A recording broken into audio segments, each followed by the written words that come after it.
In the heart of New York City stands a hospital older than the Civil War. Its halls have seen war victims, epidemics, and countless human minds shatter under the weight of their own thoughts.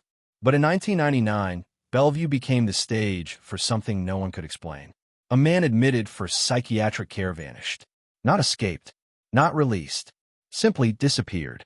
His bed remained untouched, his clothes neatly folded. A nurse swore she saw him walking down a hallway that didn't exist anymore, a corridor sealed off decades earlier. Some say Daniel H. walked through a door that wasn't meant for the living. Others believe he was part of an experiment, something buried deep within the hospital's forgotten basement, where medical records end and legends begin. As we trace the footsteps of the man who vanished into thin air, one question echoes through time. Can a place hold a memory so strong that it consumes those trapped inside it? Tonight, we explore the Bellevue Mystery, the 1999 patient who vanished into the walls. If you love uncovering the secrets that reality tries to bury, make sure you subscribe, like, and share this documentary. Your theories might be the missing piece to solve what the world forgot. You're watching Mystery Vault 80, where every question opens another door. The night the walls swallowed a man. New York City, winter of 1999. Snow fell softly outside the gray stone walls of Bellevue Hospital, a place where reality itself often bent and blurred. Inside its psychiatric wing, a patient lay awake, whispering to himself. He told the nurses that the walls were breathing. They dismissed it as delusion. But by morning he was gone. No broken locks. No footprints in the snow. Just a neatly folded hospital gown at the end of his bed, and an empty silence that unsettled everyone who entered that room. When security footage was reviewed, it revealed something impossible. At exactly 2:14 a.m., the man was seen walking down the hallway, then fading into shadow. Not running, not hiding, simply dissolving into darkness. The tapes glitched for 4 seconds, static and flicker, then returned to an empty corridor. Every investigator had a theory. Some said he escaped through old maintenance shafts. Others swore the building itself had taken him. Because Bellevue, older than the city around it, was built atop older ruins, with catacombs, sealed tunnels, and forgotten wards beneath its foundation. Places where time doesn't move the same way. Since that night, nurses have whispered that if you walk the psychiatric hall alone, you can hear faint footsteps, and sometimes a voice calling for help from behind the walls. That was the night Bellevue changed forever, the night a patient became part of its mystery. The patient who remembered too much. His name was David Langford, though some questioned if that was truly his name at all. He was found barefoot near Manhattan subway in 1999, muttering about voices from the ceiling and doors that lead nowhere.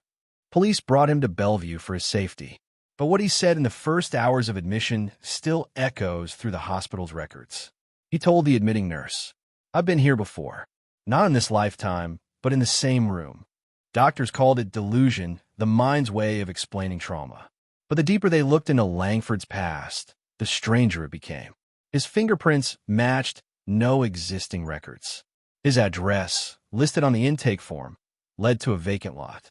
And his emergency contact, a name written shakily in blue ink, belonged to a woman who had died 12 years earlier. He spent 2 days in Bellevue's psychiatric unit. Nurses described him as calm, eerily lucid, as if he was waiting for something. He told one nurse that he had dreamt of the hospital walls opening like a door, and that he would soon be free. Hours later, he vanished. In folklore, they say places remember, especially ones where suffering lingers. And perhaps Bellevue was one of those places, a living, breathing entity that occasionally reclaims what belongs to it. Maybe David Langford didn't escape Bellevue. Maybe Bellevue remembered him first. The vanishing point. It was just after dawn on March 17th, 1999, when the day shift nurses at Bellevue Hospital began their rounds. The psychiatric wing, located on the 13th floor, had always been quiet at that hour, the kind of silence that carries a tension you can feel in your bones. But on this morning, something was off. When Nurse Evelyn Carter reached room 413, she paused. The door was slightly open, lights dimmed. The bed, perfectly made. The blanket, folded with unsettling precision. And on the pillow, a hospital wristband, neatly cut in half. David Langford, the patient assigned to that bed, was gone. At first, it seemed like an internal error. Transfers were common. Sometimes patients were moved to observation or other departments overnight. But when Evelyn checked the hospital logs, Langford's name wasn't listed anywhere. He hadn't been transferred, discharged, or recorded as missing. He had simply vanished. Security was called in, and a search began through the corridors and stairwells of Bellevue's aging psychiatric wing. The hospital's architecture was a maze. Narrow hallways, locked wards, and staircases that twisted through the old building like veins. They searched every patient room, every maintenance tunnel, even the rooftop. Nothing. Then, security turned to the surveillance footage. And that's where things got strange. The last clear image of David Langford was time-stamped at 2:12 a.m. He was pacing in the corridor outside his room, still wearing his hospital gown. At 2:13, the lights in the hall flickered, a routine power fluctuation, the staff would later say. When the feed resumed at 2:14, Langford was gone. No movement, no sign of where he went. Just an empty hallway, stretching into the darkness. Technicians were brought in to analyze the video. They reported no tampering, just a 1-minute blackout, which wasn't unusual for the aging system. But in that single minute, a man had disappeared from a locked ward, with no exits and no alarms triggered. Detectives from the NYPD Missing Persons Unit arrived by mid-morning.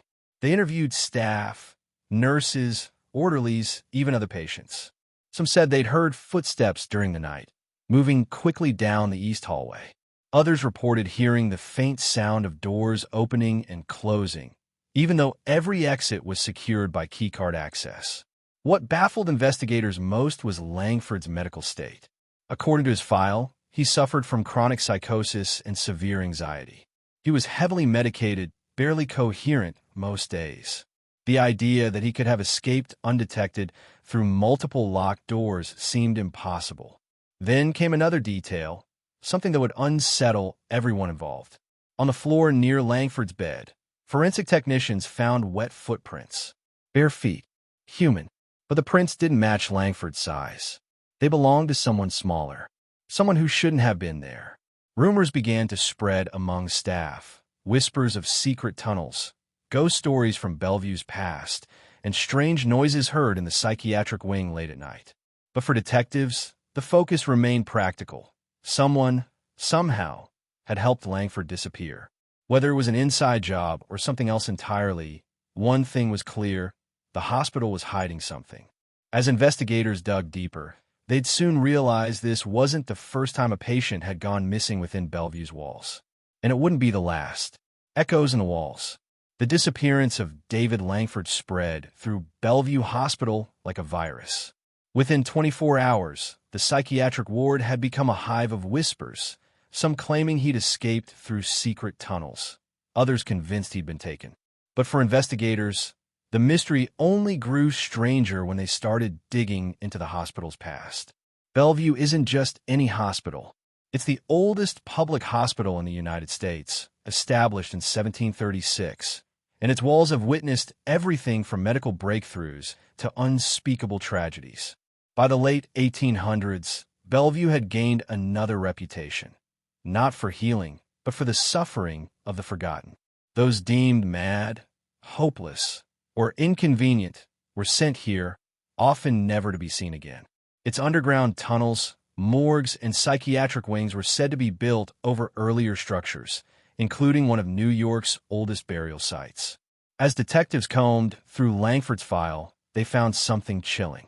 The last entry, made just hours before his disappearance, was by Dr. Richard Halloran, Bellevue's chief psychiatrist. It read, "Patient reports hearing voices from inside the walls. Claims they are calling his name. Increased anxiety, insomnia, and fixation on the door beneath the ward. Recommend medication adjustment." At first, it sounded like a delusion.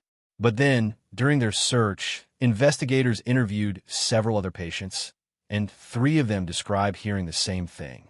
A voice whispering through the vents, sometimes calling names, sometimes laughing. Maintenance records revealed that beneath Ward C, where Langford stayed, there were sealed-off access tunnels, remnants of old maintenance corridors that hadn't been used in decades. When NYPD officers finally gained access, they found the air thick with dust and decay. Rusty pipes lined the walls, and the smell of mold clung to everything. They discovered handprints in the grime, small, human handprints, leading deeper into the darkness. Then came a more disturbing discovery. In a locked storage area at the far end of the tunnel, detectives found old hospital files, patient records from the 1960s and 70s. Some were marked with a red X. Nearly all belonged to psychiatric patients who had gone missing under similar circumstances. Each case was quietly closed, the official report reading, "Patient escaped during transport." But there was one name that stood out: Eleanor Price, a nurse who disappeared in 1973. Her last duty assignment? Ward C. Her last log entry? Patient claims the walls are speaking again. The others hear it too. I think something's alive down here. The parallels were impossible to ignore. Was David Langford's disappearance part of a decades-long pattern, or was it something that had never stopped? As news spread, reporters descended on the hospital, forcing administrators to respond. They released a statement calling the event a rare and tragic security failure and promised a full internal review. But internally, staff began refusing to work night shifts in Ward C. One janitor quit after claiming to have seen a figure in a gown walking the hall after 3 a.m. When security checked, the ward was empty, except for Langford's room, where the door had been found slightly open again. Meanwhile, forensic teams continued examining the strange wet footprints found near Langford's bed. Tests revealed the water contained traces of cleaning chemicals no longer used by the hospital, discontinued decades ago. The footprints might not have been new. For the detectives, the line between crime and legend was blurring fast. Was this a case of human negligence? Or was something else hidden within Bellevue's labyrinth of tunnels and history? As investigators prepared to reopen the sealed sublevels, they couldn't shake a single haunting question. If the walls could speak, what exactly would they say? The forbidden levels. The order came down quietly: unseal the lower levels. No press, no cameras, no hospital staff beyond a select few. Only a small team of NYPD detectives, forensic experts, and 2 engineers entered the underbelly of Bellevue Hospital that night. Their destination, a series of tunnels and maintenance rooms sealed off since 1974, long before most of them were even born. The elevator that once led to those levels had been disabled for decades, its access key buried in hospital archives. When the metal doors creaked open, a blast of stale, cold air escaped, as though the building itself exhaled after years of silence. "Welcome to the belly of Bellevue," one officer muttered, his flashlight cutting through the dust. The beam caught glimpses of broken gurneys, rusted wheelchairs, and shattered glass jars once used for medical samples. Every step echoed like footsteps behind them. What they found next rewrote everything they thought they knew about the missing patients. One of the first rooms appeared to be an old electroshock therapy chamber, stripped bare except for a rusted control panel and a chair still bolted to the floor. Another room, labeled Observation, contained dozens of photographs pinned to a wall, each of them depicting unknown patients. Most were half-burned, others marked with coded initials and treatment dates that stopped abruptly, often right before the recorded disappearances. But then came the most disturbing find. Behind a heavy steel door marked Restricted Experimental Ward, the team found a corridor that seemed to have been intentionally bricked over. Someone had sealed it from the inside. The forensic team broke through. The stench hit them first, a heavy, metallic odor of rust, mold, and something else, something unmistakably human. Inside, they discovered a line of small padded cells, their windows fogged and corroded. On one wall, faint writing still clung to the plaster, scrawled in fingernail scratches. They watch us when the lights go out. The voice knows our names. Do not answer when it calls. In the final cell, officers found something chilling. A torn hospital wristband lying in the dust. The name read David Langford. And yet, the room was otherwise undisturbed. No body, no sign of struggle, just that band and a single shoe print pressed into the grime. Whoever had been there was gone again. The following morning, one of the detectives requested access to Bellevue's historical archives.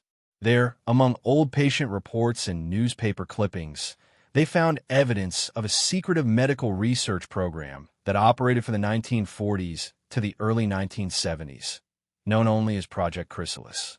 The files were thin and partially redacted, but they hinted at something horrifying.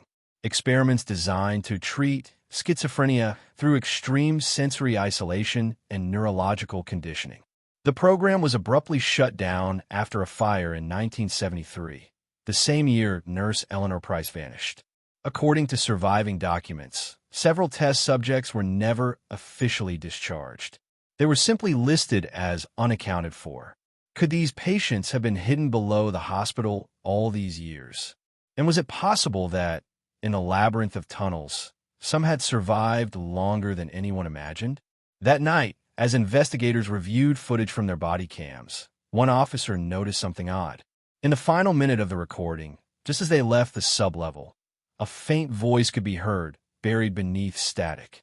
Slowed down, it was unmistakable. It whispered one word: "Stay." The hospital denied all knowledge of Project Chrysalis. The police sealed the tunnels again, citing asbestos and structural risk. But among those who descended there that night, few ever spoke about what they saw.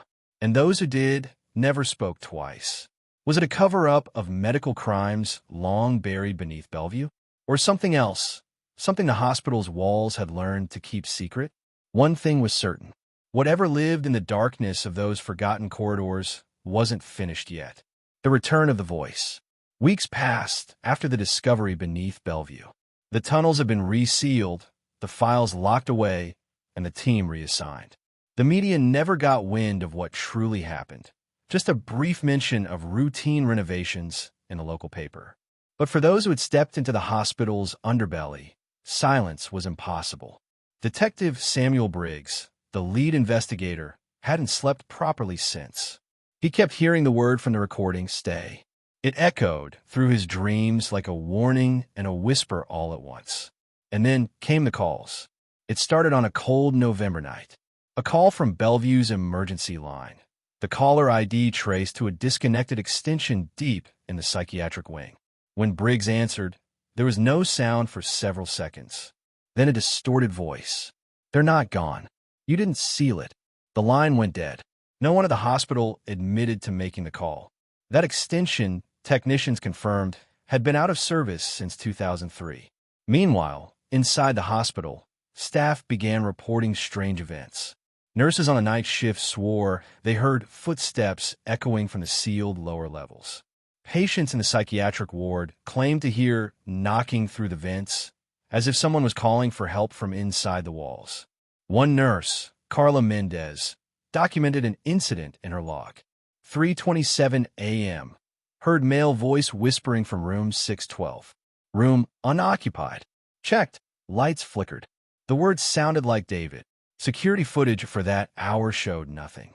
But the camera near the maintenance elevator, the one leading down, glitched at exactly 3:27 a.m. Detective Briggs returned to Bellevue one last time, unofficially. The hospital's director warned him not to dig deeper than his badge allowed. But the detective had already crossed that line the night he found the wristband. He brought with him the recording again, cleaned up and enhanced by the tech team. When he played it back, a second voice emerged beneath the whisper of "Stay." Faint, feminine, and terrified. It said, "Don't forget us." And then what sounded like distant breathing. Slow, ragged, human. In the following days, 2 nurses resigned suddenly. One cited hallucinations.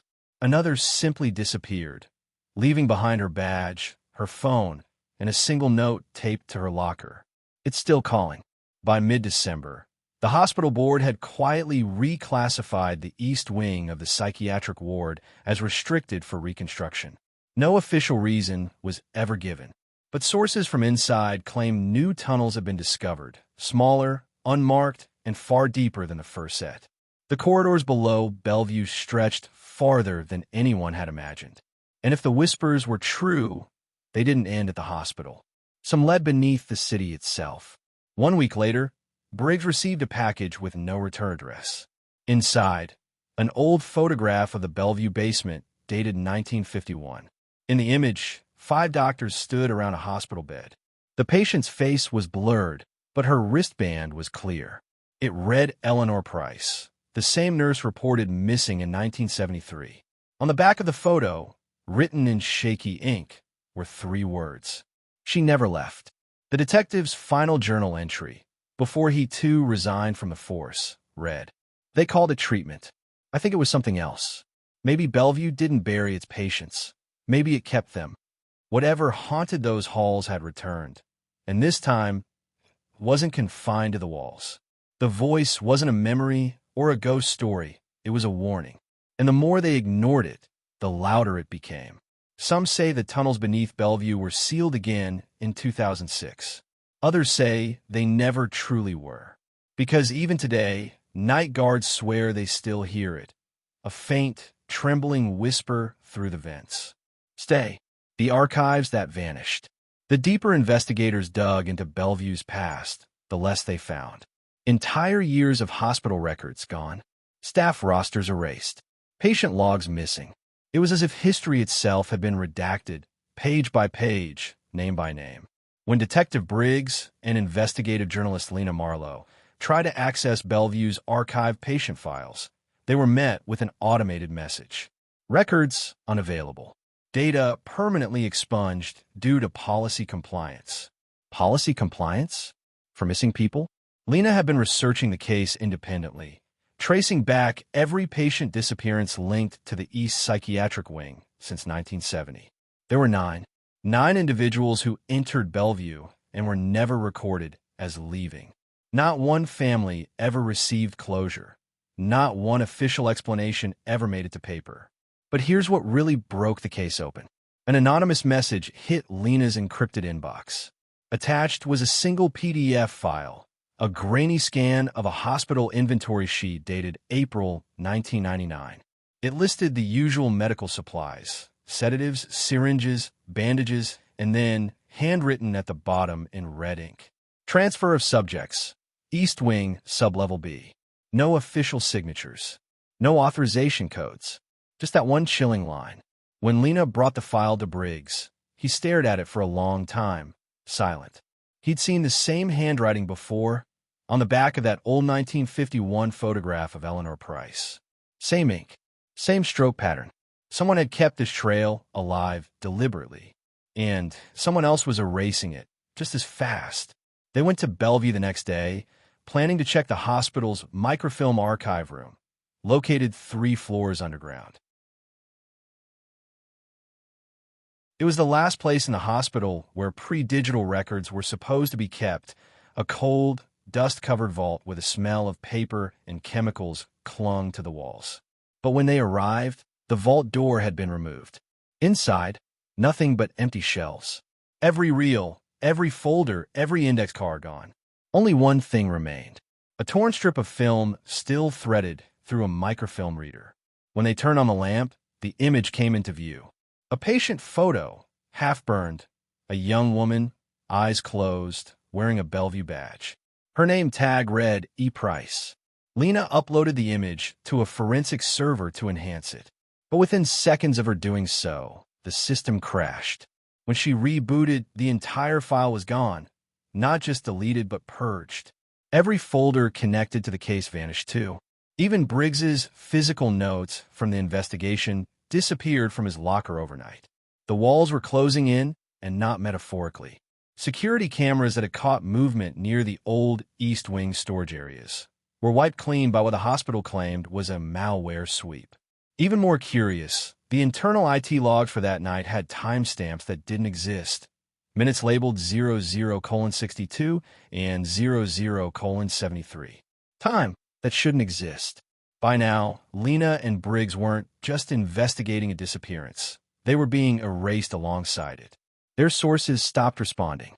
Their anonymous contact disappeared completely. And then, a new email appeared in Lena's inbox. No sender ID, no traceable metadata. It read, "Stop digging. The patients were never the experiment." Then attached, a short audio clip recorded decades ago. A doctor's voice, calm but cryptic. Consciousness can linger where the body cannot. The timestamp, March 1973. The signature at the bottom, Dr. Harold Keene, Bellevue Psychiatric Research Division. But Dr. Keene had died in 1982, at least officially. At this point, the narrative fractures. Was Bellevue covering up unethical human experiments? Were these disappearing patients test subjects for psychological endurance programs during the Cold War? Or had something even stranger taken place?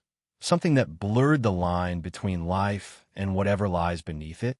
The last surviving custodian of the archive, now 94 years old, summed it up best during a taped interview.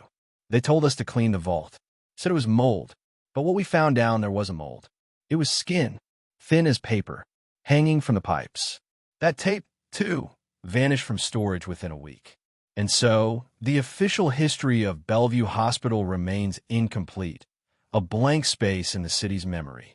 The archives vanished, the voices returned, and the story of the missing patient, the one who supposedly walked out and never returned, became less about a single person and more about a system that consumes the people it's meant to heal.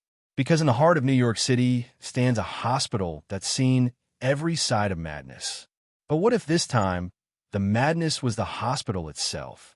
The experiments beneath the ward. Beneath the heart of New York City lies an underworld few ever see. Tunnels stretch beneath Bellevue Hospital. Corridors built in the 1800s to move patients, supplies, and secrets. For decades, most assumed they were sealed. But what Detective Briggs and Lena Marlowe uncovered beneath those tunnels rewrote everything they thought they knew about the missing patients. The door that shouldn't exist. During a late-night visit to the East Wing's maintenance level, Lena found an unlisted elevator, rusted, unpowered, and hidden behind a row of old linen carts. No markings, no access card slot, just a keyhole, the kind that hadn't been used in half a century. Briggs picked the lock. The door opened to reveal a narrow shaft descending into darkness. They followed the metal staircase down 4 flights until they reached a steel door marked with fading letters. Research Ward, Sublevel B. The same name they'd seen scribbled on the red ink note weeks earlier. Inside, the air was cold, sterile, the kind of chill that carries the smell of old chemicals and time. Rows of medical beds stood empty, restraints still buckled. Charts and test tubes covered with dust lay scattered across the floor. But the walls told a different story. Numbers, names, and strange diagrams drawn in chalk. The project nobody admitted. Among the scattered papers, Lena found a folder labeled Project Somnus. Each page was stamped Property of the U.S. Psychological Operations Command, 1971. According to the documents, Project Somnus was a joint initiative between military intelligence and psychiatric researchers, allegedly designed to study prolonged unconscious states. The goal? To see how long the human mind could survive isolated from physical reality. The experiments took place in underground wards, using unclaimed psychiatric patients as test subjects. They were sedated, monitored, and left in darkness for days, weeks, months. Some never woke up. Others woke screaming, claiming they'd spoken to voices in the static and seen the other side. Their medical notes ended abruptly with one word: transferred. Transferred where? No one ever said. The room with the chair. At the far end of the sublevel, Briggs and Lena found a smaller room. A glass-walled chamber with a single reclining chair bolted to the floor. Beside it stood an old reel-to-reel recorder, half melted by time. They restored what tape remained and played it. A faint hum filled the air, followed by a man's voice. Subject 12 shows prolonged cognitive activity. Brainwave patterns identical to REM sleep. Physical functions stable. Then a pause. A second voice whispered faintly. "It's speaking back." Then static. Long, unbearable static. Briggs turned off the recorder. The air felt heavy, as if the walls themselves were listening. When Lena looked at the chair again, she noticed something. Fingerprints embedded in the armrest. Not human-sized. Smaller. Childlike. The missing patients reappear. Further into the corridor, they found a wall of photographs sealed behind glass. Each image showed a patient, some dated from the 1950s, others as recent as 1999, all labeled inactive. One photo stood out, the missing patient. Same eyes, same hospital gown, but the date printed beneath, it was 2004, 5 years after the disappearance. Someone had updated the file. And there, scrawled in pencil across the bottom corner of the frame, "They never left." Echoes in the darkness. Moments later, every light in the corridor flickered. A low hum vibrated through the air, a rhythmic pulse like a distant heartbeat. Then, from the intercom system overhead, a voice spoke, a calm, familiar tone. "Return to your ward. The session will resume shortly." But the system wasn't connected to power. Lena's recorder captured it. Clear, distinct, but when she played it back later, the voice was gone. Only the hum remained. When they finally surfaced, they were silent for hours. Whatever they'd found beneath Bellevue wasn't just medical. It wasn't just human. The theory that shattered the case. Experts later suggested that Bellevue's basement may have hosted Cold War psychological experiments, part of a network of research linked to MKUltra, the infamous CIA mind control program. But the project number on the documents, 1971, didn't match any known file. It wasn't part of MKUltra. It was something else. A psychological study, yes, but perhaps one that crossed into the supernatural. Lena summarized it in her journal. If the mind can dream itself into other realities, maybe these patients didn't disappear. Maybe they just forgot how to come back. The line between medical science and metaphysical horror was no longer clear. And for Bellevue, a hospital once built to heal the mind, it had instead become a place that might have lost its own. The missing patient story was no longer a single case file. It was a blueprint for vanishing. The doctor who spoke to the dead. When the team surfaced from the tunnels beneath Bellevue, the air outside felt wrong. The city buzzed like it always did. Taxis, horns, the constant hum of New York. But everything seemed quieter, heavier. Detective Briggs and Lena Marlowe had uncovered enough to prove something had been buried under the hospital, both literally and institutionally. But what they hadn't yet realized was that someone had been waiting for them to find it. The name that wouldn't die. Among the files from the sub-basement was one that reappeared in several reports. Dr. Harold Keene, head psychiatrist of Bellevue's research division during the late 1960s and early 70s. His official records ended in 1972 when he reportedly retired for medical reasons. But buried in an unmarked box in Bellevue's archive was a journal, thick, leather-bound, and water-damaged. The handwriting matched the signature from those Project Somnus documents. Keene hadn't retired. He'd gone underground, literally. His final entry, dated April 1973, read, "The walls no longer separate the living from the dreamers. Their voices call to me from the other side. I have learned to answer." The audio logs. Attached to the journal were several reel tapes. Lena and Briggs played them in the lab. The hiss of static gave way to faint breathing, then the sound of someone speaking softly. Subject 12. She's awake, but her eyes are closed. She responds to stimuli beyond measurable frequency. She hears them. Keene's voice grew more erratic as the tapes went on. They are not asleep. They are remembering. Memory is not bound by life. It's a current, a signal. I can follow it. In the last recording, Keene seemed to be speaking directly to someone or something. "If you can hear me, knock once." There was silence, then a knock. A single, hollow thud. And then Keene whispered, trembling, "She's here." The tape ended in a distorted scream, half static, half human. The return of Subject 12. Later forensic analysis revealed that Keene's final experiments took place in a sealed wing of Bellevue that had since been converted into storage. But when Briggs and Lena entered it, They found a padded room still intact, untouched for decades. On the inside of the door were fingernail scratches, deep enough to expose the metal beneath the padding. Carved into the wall were 3 words, "Still in here." In the corner of the room lay a hospital ID tag, half buried in dust. It belonged to the missing patient. But something else was there, a faint, dark handprint on the wall beside it. Not fresh, but not old either. The doctor's disappearance.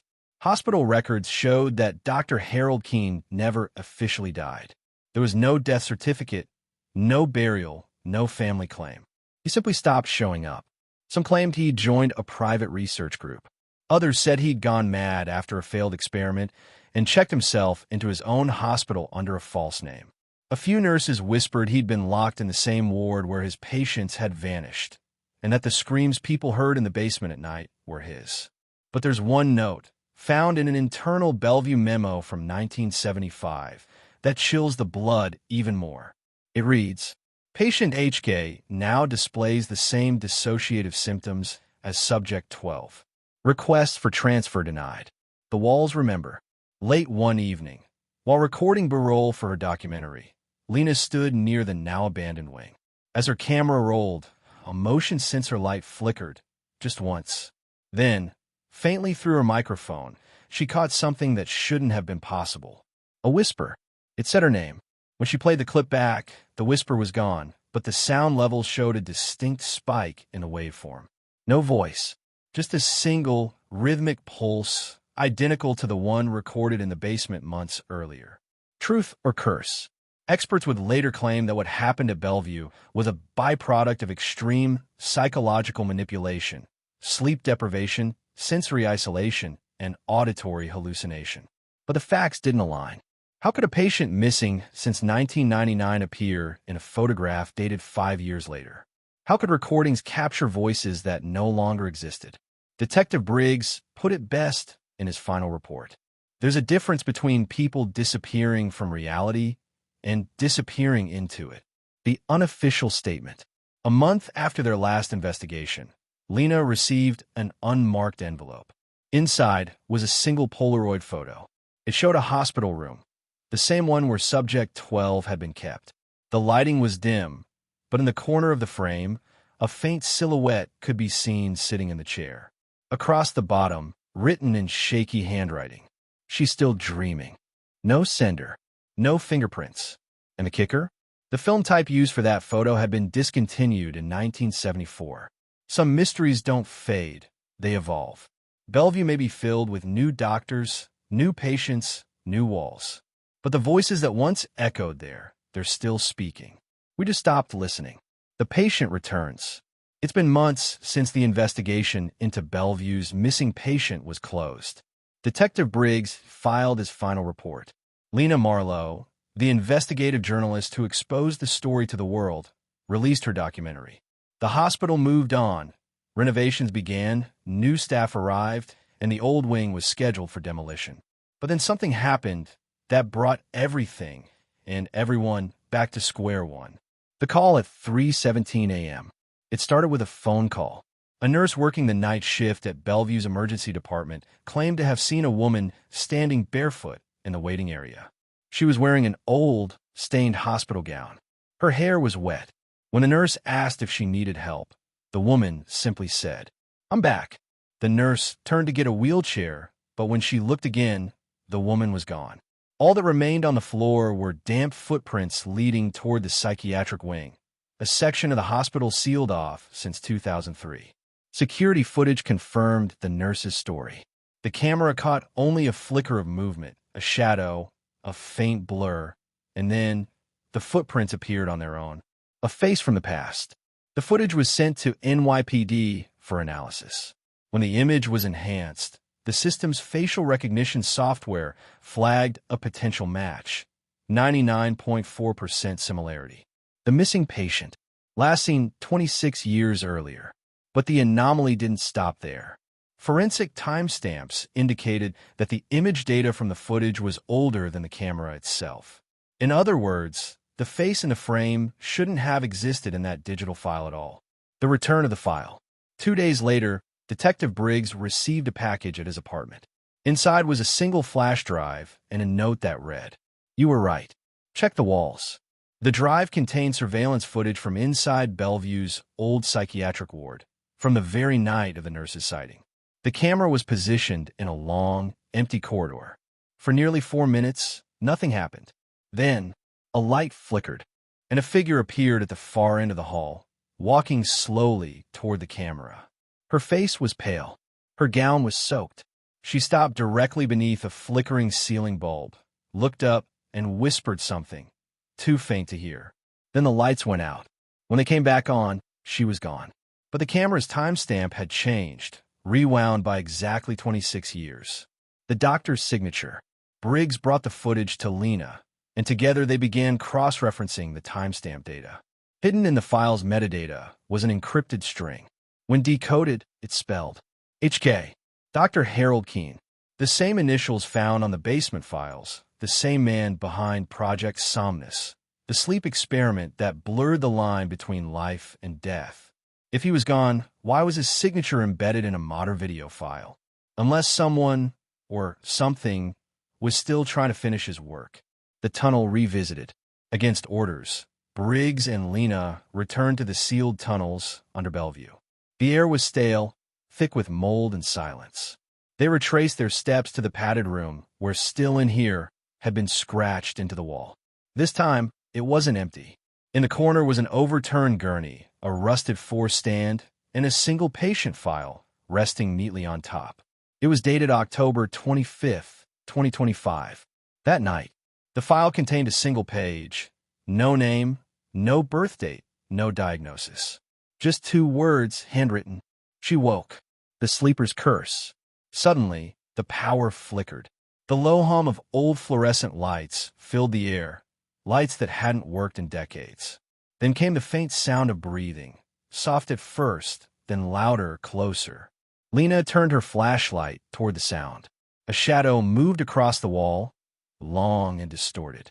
Then a whisper, "You shouldn't have come back." The flashlight blinked once, twice, and then went out completely. In total darkness, Briggs felt a cold hand brush his arm, but when he turned, no one was there. When the lights returned, Lena was standing alone. Briggs was gone. The report that never closed. Days later, Lena filed an official missing persons report for Detective Briggs. Security footage showed him entering the tunnel, but never leaving. Every frame after 2:14 a.m. went completely black, except for one. In that frame, a silhouette stood facing the camera. It wasn't Briggs. It was the patient, and she was smiling. The message left behind. In her final documentary narration, Lena's voice trembles as she reads Briggs' last note, found in his office drawer. "If the walls could dream, they'd remember the people we forgot." Maybe that's what Bellevue is, a memory that refuses to end. She pauses, her voice cracking. If you're hearing this, don't go looking for the truth inside these walls, because the truth might already be looking for you. The vanished patient lives on. Renovation crews who entered the old wing later reported strange occurrences. Tools missing, faint whispers, equipment malfunctioning.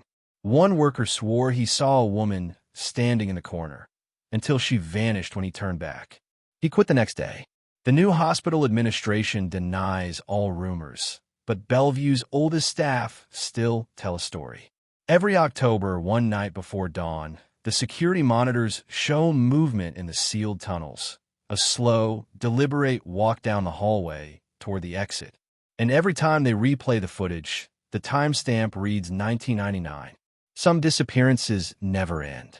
Sometimes they just change form, slipping between the cracks of memory, whispering through wires, living in the silence of walls that remember too much. The vanished patient was never found because she never really left. And maybe, just maybe, neither did we. The Bellevue Mystery, the 1999 patient who vanished into the walls. The story of Bellevue's vanished patient doesn't end here. Because some mysteries refuse to die. They linger, echoing through time, like footsteps that never fade. Was Daniel H. truly gone, or did he step somewhere we can't follow, through a doorway between sanity and shadow. Maybe the hospital itself remembers him.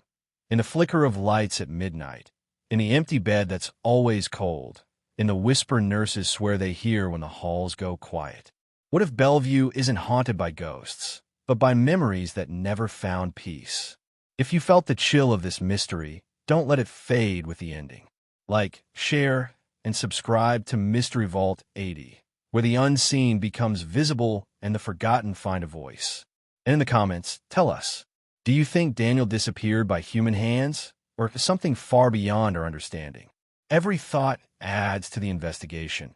Every theory brings us closer to what might still be watching behind those walls. You're watching Mystery Vault 80, where every mystery whispers, I'm still here.